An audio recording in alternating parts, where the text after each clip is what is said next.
Una pizca de creatividad y otra de investigación. En Caldo de Cultivo hablamos sobre procesos creativos junto a artistas, científicos y otros creadores que hacen cultura a fuego lento. Sumérgete en estas conversaciones que celebran las dudas, las epifanías y los espacios invisibles de la cultura. Conduce Joaquín Jiménez Salvador.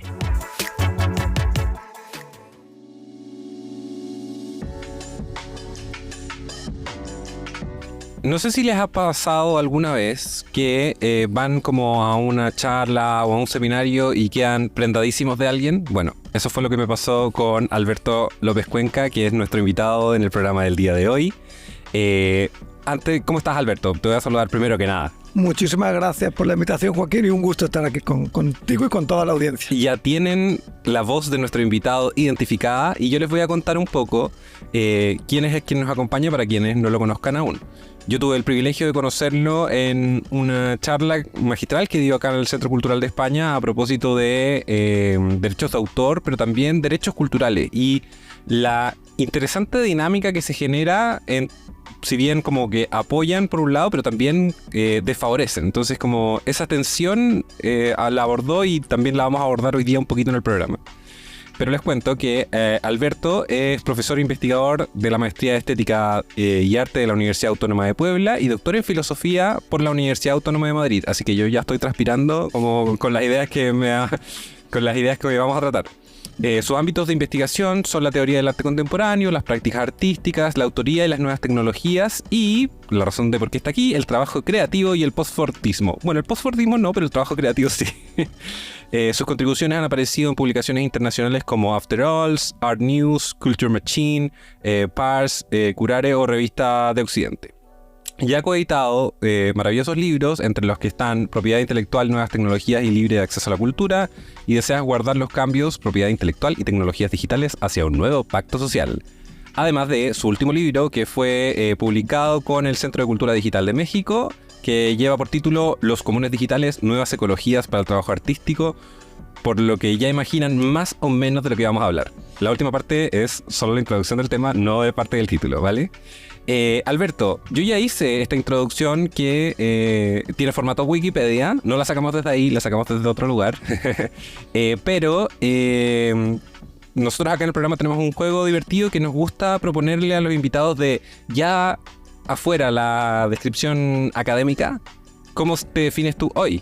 Bueno, buena pregunta. Yo diría que me ubico de un modo dislocado institucionalmente. Me ha interesado mucho trabajar, no tanto por decisión propia, sino por desacoplamiento, por mi propia dinámica de pensamiento, de colaboración con otros actores.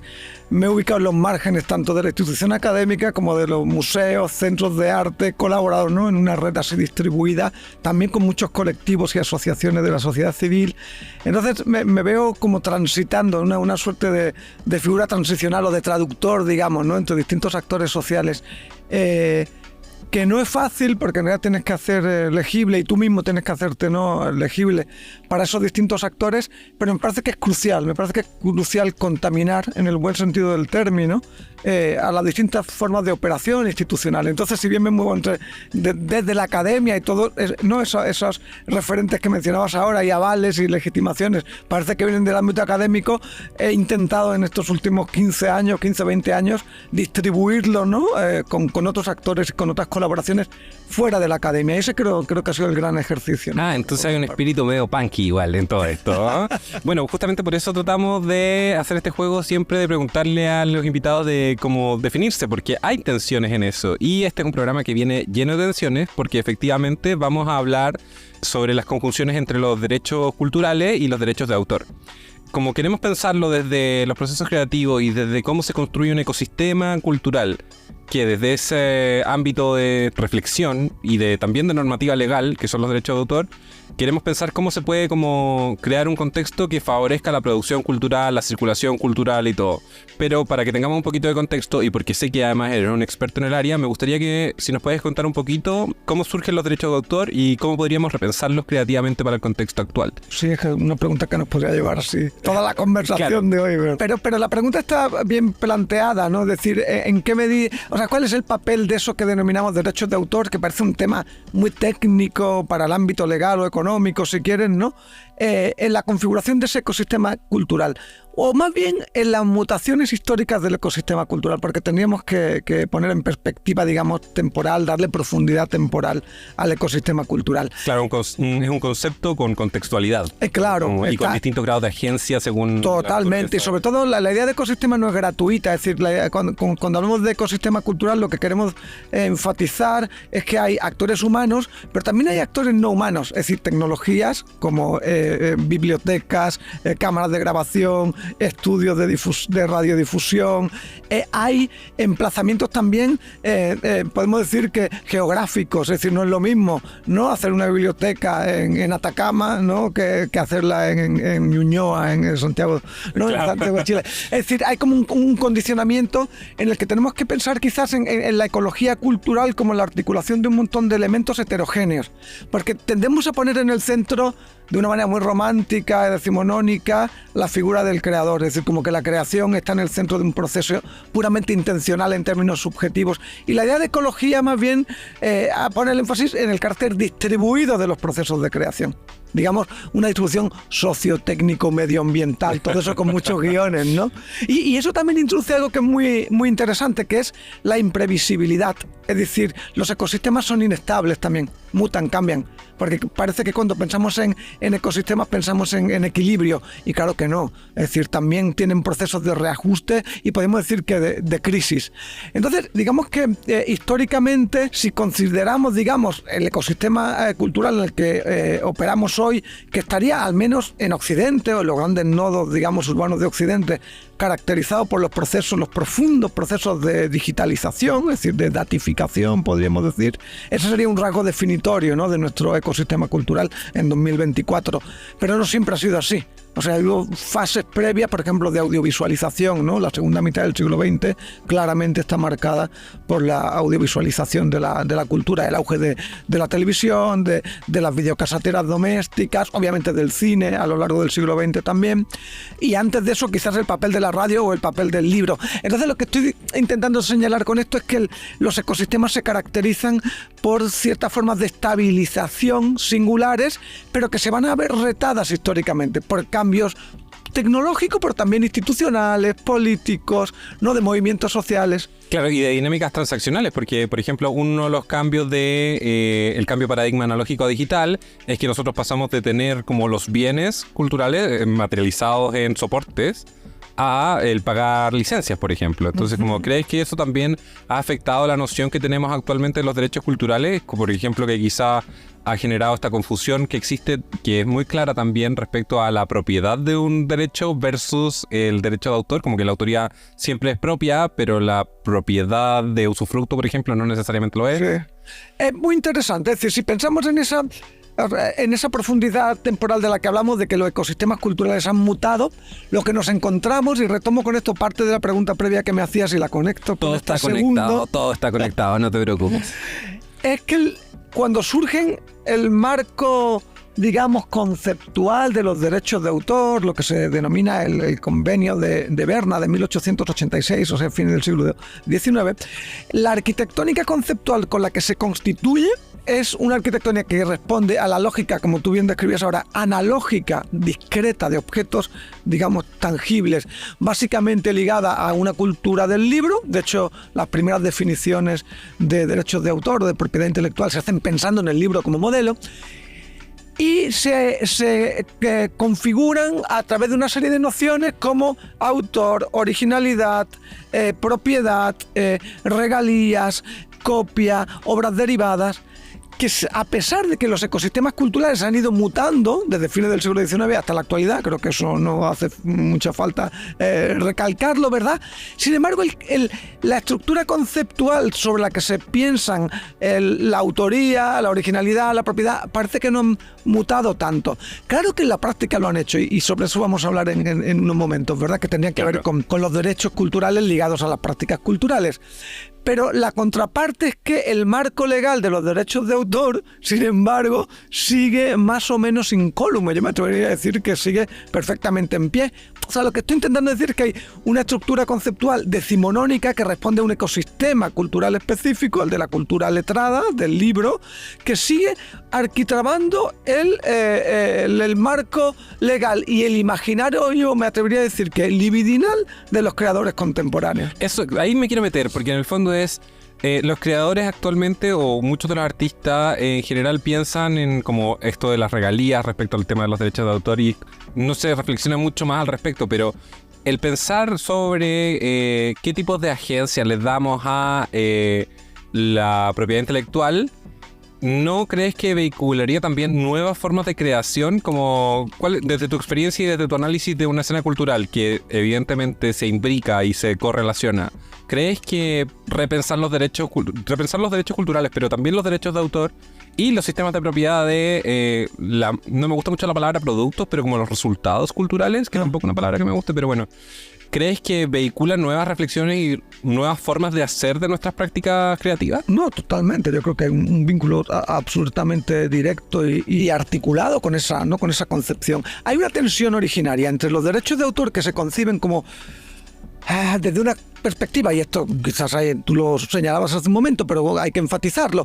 es decir, los derechos de autor nacen en pleno auge del capitalismo industrial, es decir, el término de propiedad intelectual recoge dos ámbitos fundamentalmente.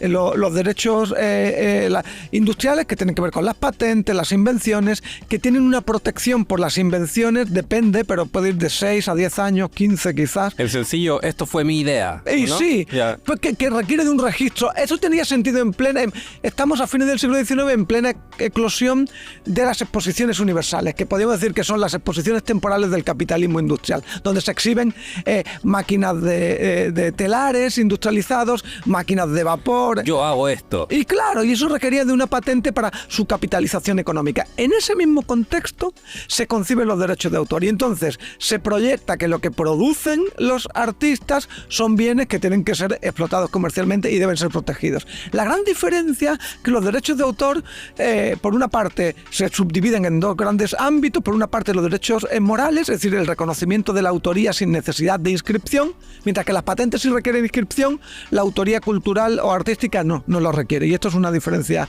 notable.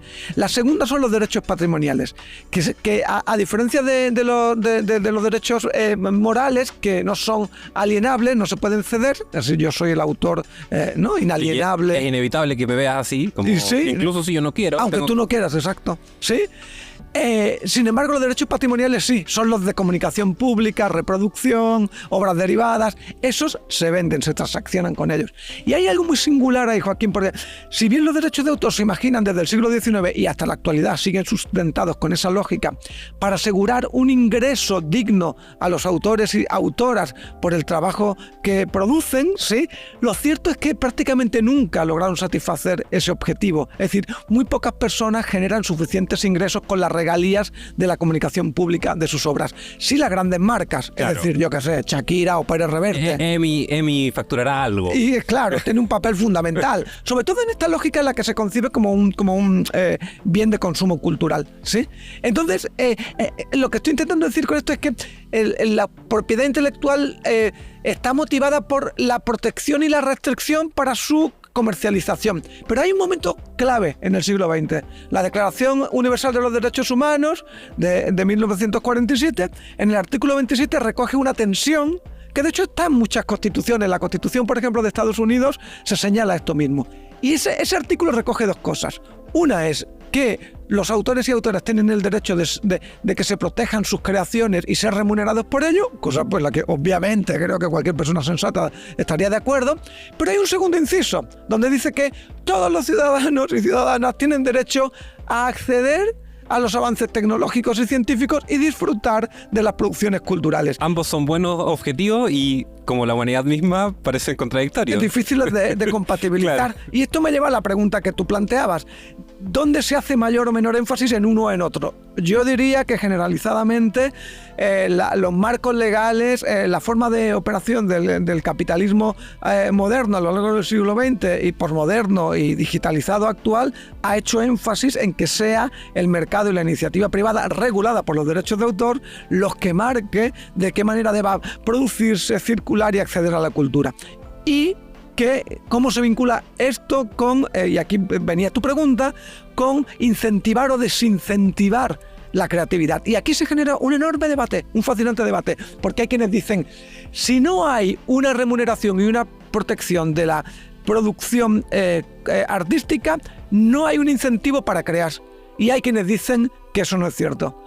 No existiría ni la Wikipedia, ni el software de libre acceso, ni la inmensa cantidad de obras hechas con licencias Creative Commons que liberan los contenidos para que sean apropiadas, modificadas, reeditadas. Y entonces te preguntas, o sea, si hasta los delfines tienen una actitud altruista, es decir, no claro, lo hacen todo por dinero. No deberíamos estar a la altura. Exacto, deberíamos quizás estar a la altura y concebir que efectivamente no todo se hace por un interés particular. Pero como artista, y esto te lo puedo decir yo también, uno se asusta de decir como, oye, tengo un chiringuito tan pequeño y más encima voy a perder mis derechos culturales. Como, ¿cuál crees para ti o cuál sería la invitación a como expandir esa mirada para no estar atado a como, oye, ¿sabéis qué? Además del reconocimiento, que es inalienable, quiero sí capitalizarlo de alguna manera. ¿Cómo podríamos construir una idea de derecho de autor que nos permitiera vehicular otras formas de financiamiento y sostenibilidad de los mismos procesos creativos? Porque claro, existe la duda de si efectivamente restringen o potencian los derechos, es decir, como asegurar regalías y operar bajo la lógica de la institucionalidad privada, finalmente. Pero ya hagamos el ejercicio de que no, como adiós derechos de autor. Como decía Bansky, son para policías. El copyright es para policías. ¿Qué hacemos? ¿Cómo repensar esos derechos de autor pueden volver sostenibles los procesos creativos? Claro. De hecho, aquí tal vez deberíamos pensar en los procesos creativos no solo como aquellos que están ligados a creadores de artes visuales, no sé, ¿no? Gente que produce cine o instalaciones multimedia. Nos sirve para todos porque el programa aborda, este podcast aborda procesos creativos desde prácticas duras, como podría haber una persona de mantenimiento y le preguntaríamos por sus procesos creativos, porque creemos que en el fondo tiene que ver con una agencia de cada práctica. Entonces, quiero que lo expandas no solamente al mundo de las artes, sino que a ¿cómo pensamos los derechos para entender el quehacer humano? Y aquí se modularía en muchísimos ámbitos, porque obviamente los pueblos originarios tienen una noción distinta de propiedad, de creatividad, de uso del conocimiento, yo que sé, de textiles o de medicinas, muy distinto al que pueden tener en un laboratorio privado o en una institución pública que tiene por finalidad dar acceso irrestricto al conocimiento que produce. ¿Sí? Entonces, si te das cuenta, en realidad las motivaciones detrás de esas estructuras institucionales de producción y de difusión del conocimiento y de estimulación, digamos, en los procesos creativos son distintas. Luego eso es evidente que no operan solo mediante el estímulo de orden económico. Deberíamos pensar cómo operan, ¿no? Situadamente. Y aquí hay una cuestión que es sumamente importante, que tiene que ver, y tú lo planteabas hace unos minutos, con el vínculo equívoco, a mi juicio, con una ecuación, me parece que difícilmente sustanciable, pero que se da, por supuesto, sistemáticamente, es que hay una identificación entre autoría y propiedad. ¿Sí? Es decir, el ejemplo que siempre pongo, yo soy el autor de estas frases que estamos ahora diciendo y que la audiencia está oyendo, pero sería absurdo decir que soy el propietario de las palabras ni de los sentidos, ¿no? Es decir, como con esto admitimos que hemos heredado una manera sintáctica, gramatical, de hablar, de producir sentido y de producir oraciones novedosas incluso, ¿verdad? Y, sin embargo, no nos consideramos propietarios de ellas. No, la cuestión aquí es, ¿podemos ser remunerados por nuestro trabajo de autoría sin ser propietarios? La respuesta es obviamente que sí, pero no solo en los planos, digamos, más cotidianos o digamos, de artistas anónimos. Pensemos en casos muy polémicos como en la década del 90, Prince o Radiohead, cuando abandonan las disqueras. Claro. Porque consideran que les conviene más liberar los contenidos y dar conciertos, que es lo mismo que ocurre en general a los académicos. A un académico, a mí francamente jamás he cobrado regalías por ninguno de los libros que he publicado. Sin embargo, lo que me interesa es que tenga una máxima circulación, que sea citado, que leído. Sí. Claro. Y que sea citado, referido. Y entonces, ¿cómo puedo, por ponerlo en los términos que tú decías hace un momento, capitalizar económica o simbólicamente esa producción? Bueno, con la máxima exposición. No me interesa que una gran editorial publique el libro o publique las investigaciones y no circule. Claro, quizás hay que tener una visión un poquito más a largo plazo porque esa máxima difusión y ese máximo puesto en colectivo además va a generar nuevas formas de interacción que va a permitir obtener esos revenues económicos y de reconocimiento necesarios. Claro, Joaquín, si lo piensas además en términos económicos, pero es que aquí estamos cerrando, constriñendo el debate de para qué se producen bienes culturales, cómo deben circular, qué instituciones son los que se articulan con ellos para dar acceso. Estamos reduciéndolo a una cuestión estrictamente económica. ¿Qué ocurre con el derecho de goce, de crítica, pedagógico? Claro. Y convertimos los bienes culturales en un chicle de un puro uso, en el fondo. Exactamente. Versus la idea de poder, a raíz de encontrarse con un bien cultural, poder como establecer nuevas ideas, diálogo y volverlo colectivo nuevamente. Y yo lo que diría es que lo que tenemos ahí, es decir, cuando un ecosistema es lo más plural, diverso, experimental, abierto, procesual y participativo posible, va a ser no solo un ecosistema radicalmente más democrático y más participativo y más incluyente, sino que probablemente dé también lugar a múltiples formas de vida, ¿sabes? No solo al de la lógica de la competitividad económica. Y creo que en gran medida tenemos la batalla de la imaginación política, de políticas culturales, institucionales, perdida en relación con el imaginario de la lógica de libre mercado, ¿sabes? Y creo que es muy importante hacer un ejercicio de reivindicación teórico y en la práctica de que ahí son modos de subsistencia ligados a las prácticas culturales y a la creatividad. Y que no necesariamente van a afectar quizás a los creadores, sí quizás a los mecanismos mercantiles o los grandes agentes capitalistas. Yo crecí en los 90, tuve módem que sonaba, o sea, internet que sonaba con módem, ese que no podía levantar el teléfono, y pirateé hasta que me dio hipo. Lo reconozco aquí, lo reconozco en todos lados. Y entonces quiero que hablemos un poquito también sobre qué ocurre con la piratería, qué ocurre con la liberación de derechos. ¿Cuál es tu visión respecto a cómo circulan estos contenidos? Porque finalmente también vuelven accesibles y protegen ese derecho de acceso cultural, pero van en contra del otro. ¿Cuál es tu visión respecto a esos temas? Quizás un par de anotaciones, una provocación nomás. Un profesor muy reconocido que trabaja sobre el tema de derechos de autores y aquí el desubicado de mí le pregunta por la piratería. Porque no, siempre hacker. No, es un gran tema. A ver, por una parte, ¿cuándo se hace relevante, cuándo se empieza a hablar de derechos de autor y del reconocimiento o no de las formas de adscripción de la propiedad? Cuando hay un drástico cambio en el ecosistema cultural en torno a la década de los 60, 70. ¿Qué es lo que ocurre ahí? 60, 70, 80. Estamos en plena eclosión de la audiovisualización. ¿Qué caracteriza a la audiovisualización?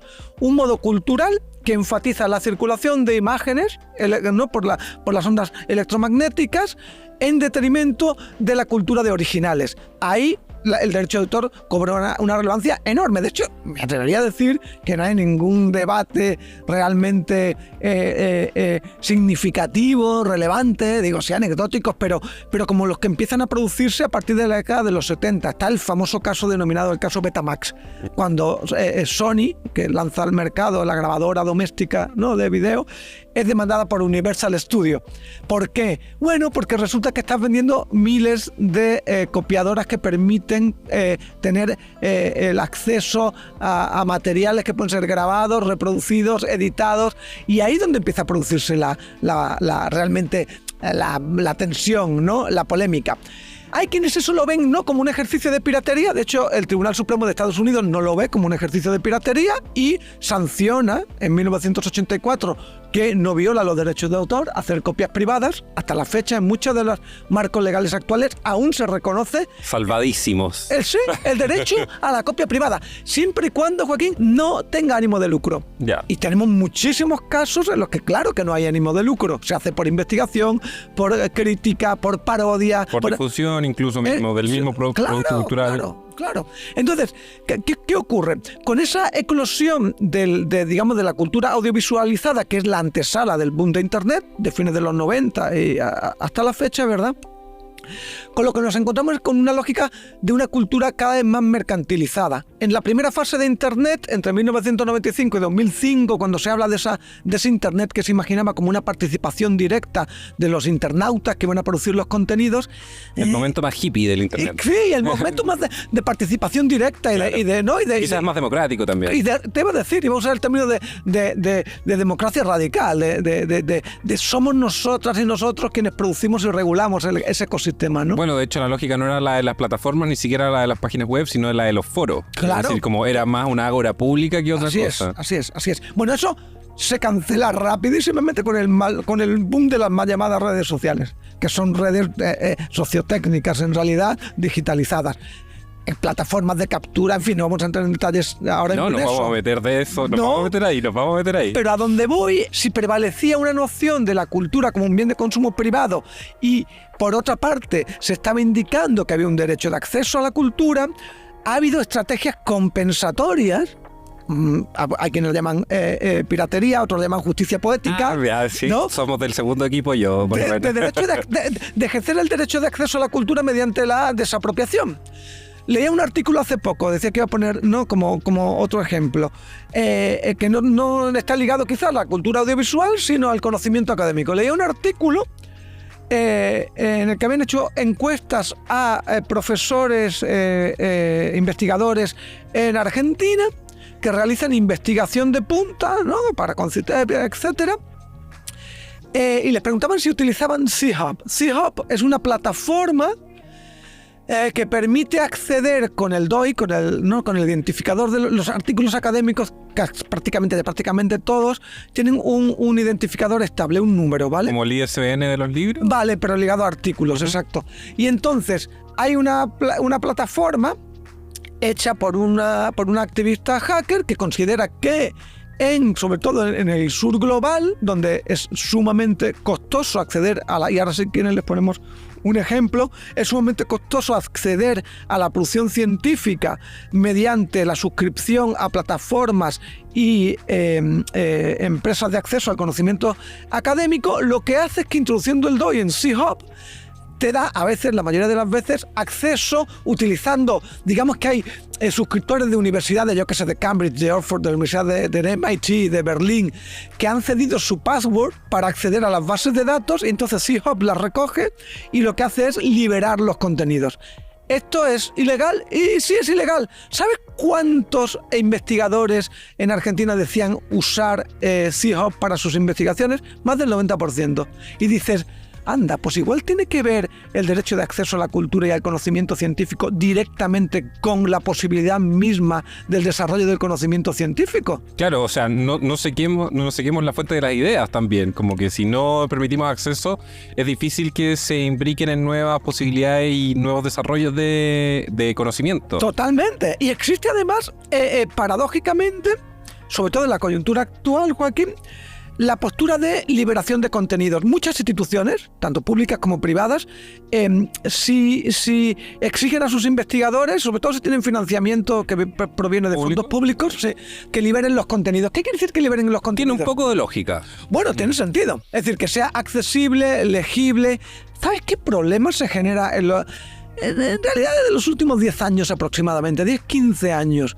Lo que los sociólogos de la ciencia llaman capacidad de absorción. Muy bien, liberamos los contenidos. ¿Quién tiene capacidad de leer, interpretar y producir innovativamente sobre esos contenidos? Híjole, ¿qué sistemas educativos tenemos que inviertan en investigación, experimentación, estudiantes postdoctorales, movilidad? Me temo que están más bien en el norte global. ¿Quién tiene la capacidad computacional, si nos desplazamos al ámbito que se inaugura muy poderosamente en los últimos 3, 4, 5 años, que es el de la inteligencia artificial? Son compañías privadas que están en el norte global, que se están apropiando, entre otras muchas cosas, de contenidos liberados producidos en el sur global, que nosotros y nosotras no podemos operar con ellos para producir de una manera no propia ecosistemas de saber y conocimiento singularizados y territorializados, y estamos alimentando la maquinaria, en realidad, del norte global. Es decir, y con esto cierro esta reflexión, no basta con liberar contenidos, hay que producir ecosistemas de conocimiento, ecosistemas culturales propios, Bueno, lo que dice respecto al tema de la alimentación, no quiero que cierre la reflexión, claramente. Creo que se está viendo muy exacerbado respecto a el surgimiento de las inteligencias artificiales y cómo estas se alimentan de aquellos contenidos liberados, que parece ser ahora la justificación que existe, porque hubo una polémica respecto al tema de los derechos de autor, las inteligencias se están alimentando con materiales con derechos de autor y ahora como que se blanquean diciendo no, pero si estoy trabajando solo con contenidos liberados. Y esa es una pregunta igual que hay que hacerse porque, como bien dices tú, las instituciones del sur global entregan contenidos también a las instituciones del norte global y terminan como asentando y aumentando la diferencia geopolítica de la información que existe a nivel del mundo. Entonces, ¿cómo podríamos como revertir eso o en el fondo emparejar un poquito la cancha? ¿Cómo creativamente, cómo te gustaría pensar la idea de liberar contenidos y de acercar contenido respetando y estableciendo políticas de derechos de autor, propiedad, etcétera, para como decía, equilibrar la cancha? Sí, no quiero ser pesimista y quizás mi pesadumbre se justifica o se explica en parte por la opacidad del desarrollo de la inteligencia artificial. La caja negra del algoritmo. Sí, es decir, ni sabemos exactamente qué empresas ni qué inversores están detrás. Sabemos que en la inmensa mayoría de casos son de la iniciativa privada. Está metido, ¿no? Sectores tanto militares, de espionaje. Quiero decir, no quiero alimentar gratuitamente la teoría de la conspiración, pero a donde voy es que son sumamente opacas. Ni siquiera sabemos, ha habido demanda ya, ¿no? de asociaciones de diseñadores gráficos, del propio New York Times, ¿no? Señalando que literalmente hay dispositivos como ChatGPT que usa fragmentos enteros de sus artículos.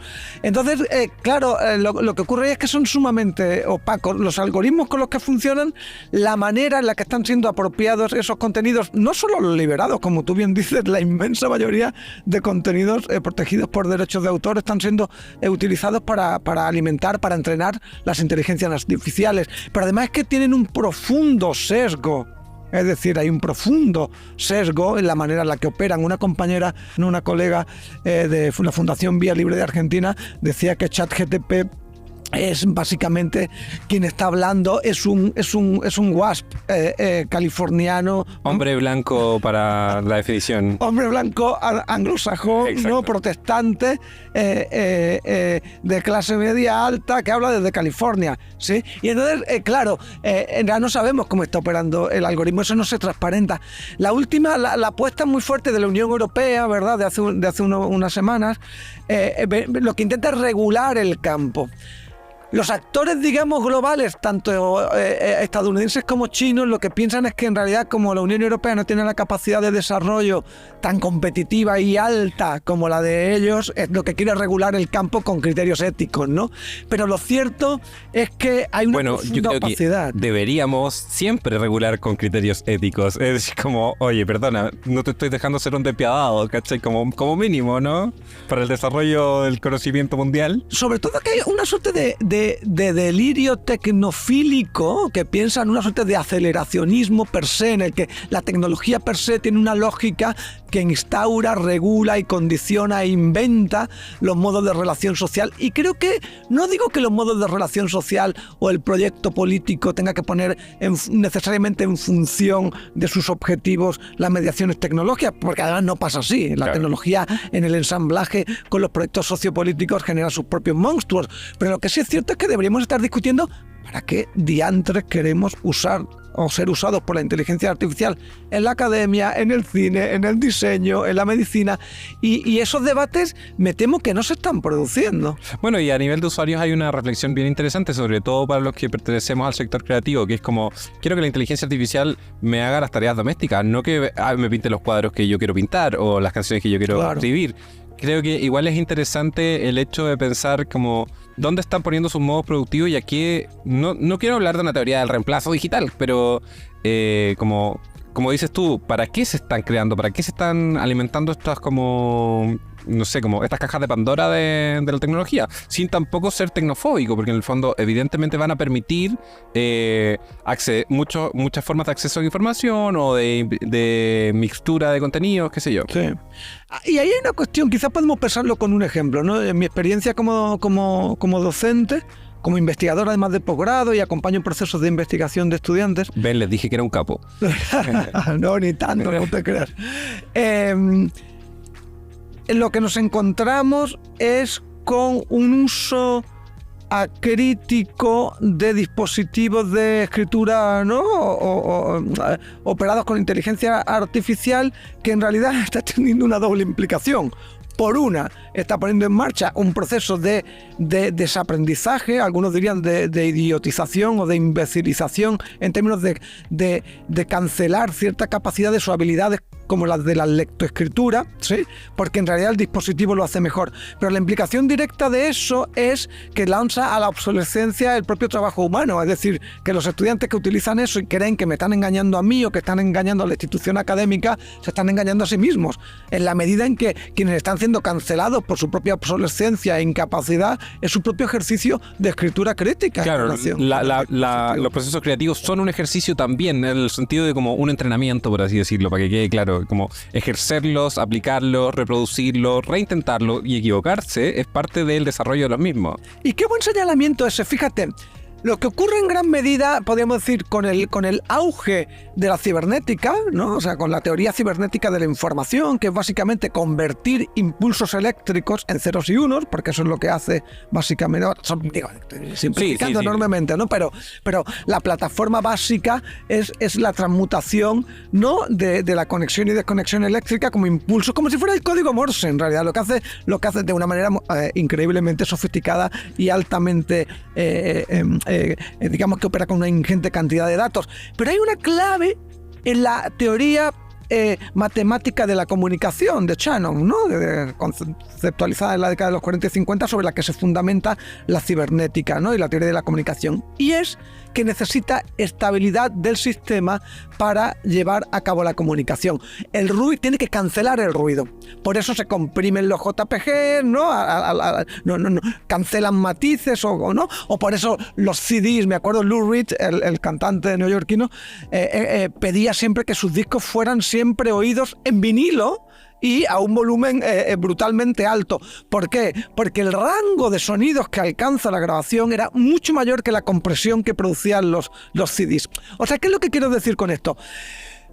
Que cuando hablamos de tiempo real, de comunicación en vivo, en realidad está habiendo un proceso técnico de compresión que cancela el ruido, aniquila el glitch, quita las distorsiones y los humanos, en realidad vivimos experimentalmente, muchos de nuestros hallazgos tienen que ver con el error, con la distorsión. Claro, en el fondo es abandonar esta idea también de la cultura como solamente como esta parte luminosa, sino que también la que entra en conflicto consigo misma, como en el fondo chocan visiones y estética, ideología, discurso político. No estoy avalando a los terraplanistas, pero estoy diciendo como, oye, porque conversaba esto con Marcelo Expósito en una entrevista anterior, como quizás deberíamos darnos cuenta de que al existir esa visión hay algo que quizás también deberíamos pensar. Y onda, no es que vaya a tener razón, porque no la tienen, pero sí tenemos que poder entrar en conflicto con otras capas de la sociedad que han sido formadas o deformadas de cierta manera con ciertos discursos. Sí.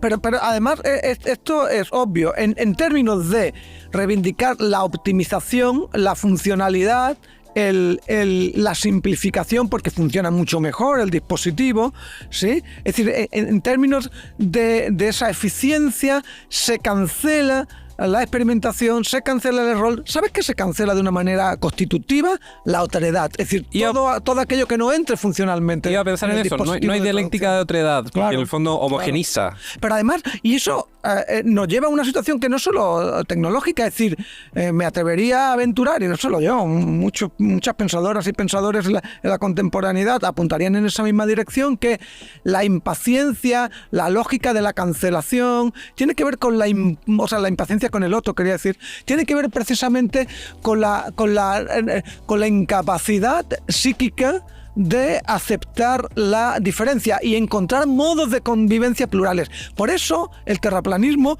podemos argumentar que es insostenible o que es irracional o que es falso, pero necesitamos producir las condiciones de veridicción para eso.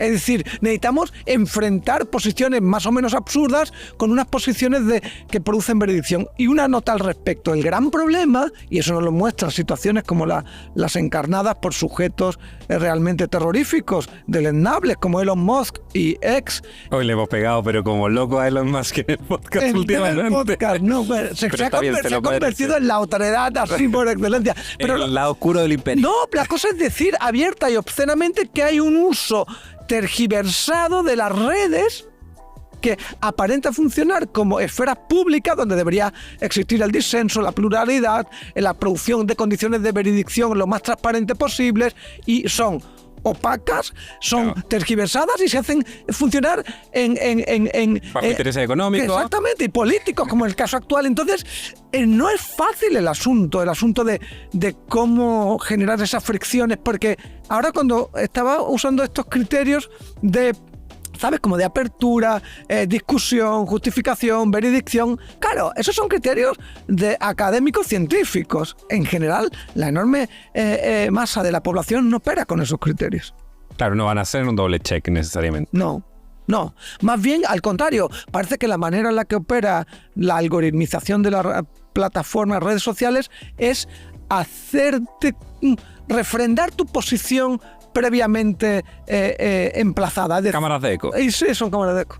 Exacto. Entonces, cancelan la autoridad. Pero además, me temo que esto es gravísimo. Es decir, esto cabe ser llevado al plano psíquico, al plano del deseo, al plano de las relaciones interpersonales. O sea, no hace falta ni llevarlo al plano político. Me parece que afecta, además, más encima. Por supuesto, pero creo que hay una impaciencia y una incapacidad para lidiar con el otro. Yo me atrevería a decir que muchas de las lógicas de la cancelación, ¿no?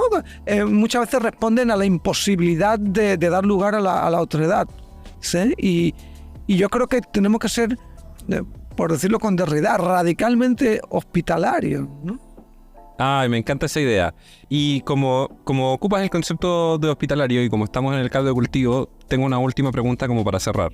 Y en el fondo, entendiendo los derechos de autor como una receta de cocina, ¿cuál crees que serían los ingredientes esenciales para que podamos crear una protección justa y un entorno de colaboración hospitalario y cercano como el que sería ideal que rigiera nuestra sociedad?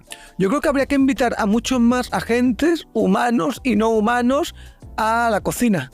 Sí, es decir, me parece que le deberíamos dar tanto las herramientas para cocinar como los ingredientes, es decir, la autoría, la originalidad, las obras, el canon, las colecciones, e imaginar de una manera colectiva, mucho más abierta, mucho más también marcada por el disenso, mucho menos que no necesariamente concite acuerdos, es decir, donde puedan habitar también posiciones irreconciliables, pero que convivan. Es decir, invitar a muchos más y a muchas más personas al ejercicio del cultivo, que es muy interesante. El caldo de cultivo, como bien sabes, la cultura hunde etimológicamente, ¿no? su genealogía en la agricultura y en el cultivo. Es decir, y cultivar implica cuidar, atender, reciprocidad, fracaso también, perder la cosecha. Y entonces creo que deberíamos dar lugar a otras opciones, a otras estrategias,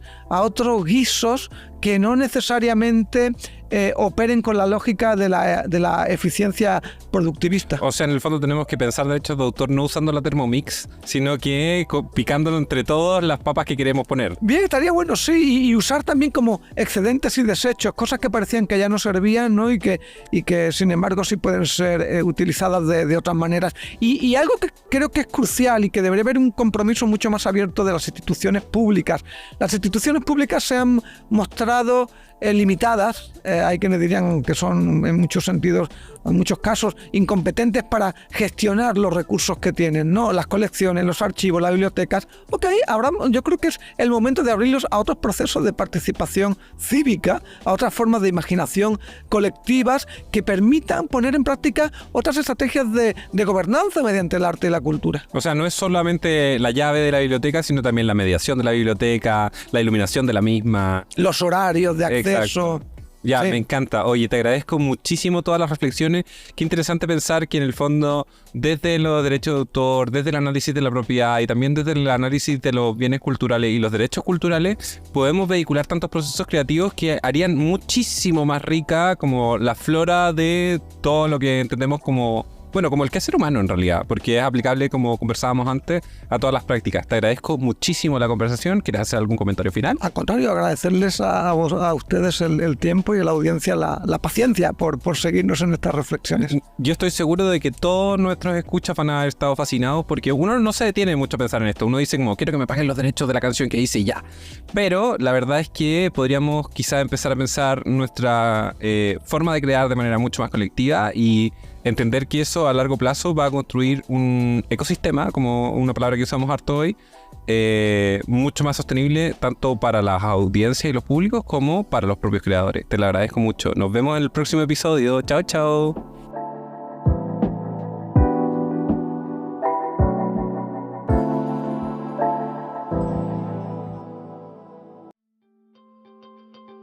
Esta producción sonora fue realizada en los estudios de Radio Inventada del Centro Cultural de España en Santiago. Las opiniones vertidas en este programa son de exclusiva responsabilidad de quienes las emiten y no representan necesariamente el pensamiento de Radio Inventada o el Centro Cultural de España en Santiago. Editor general de Radio Inventada, Joaquín Jiménez Salvador. Postproductor, Fabián Flores Corbalán. Todos los derechos reservados.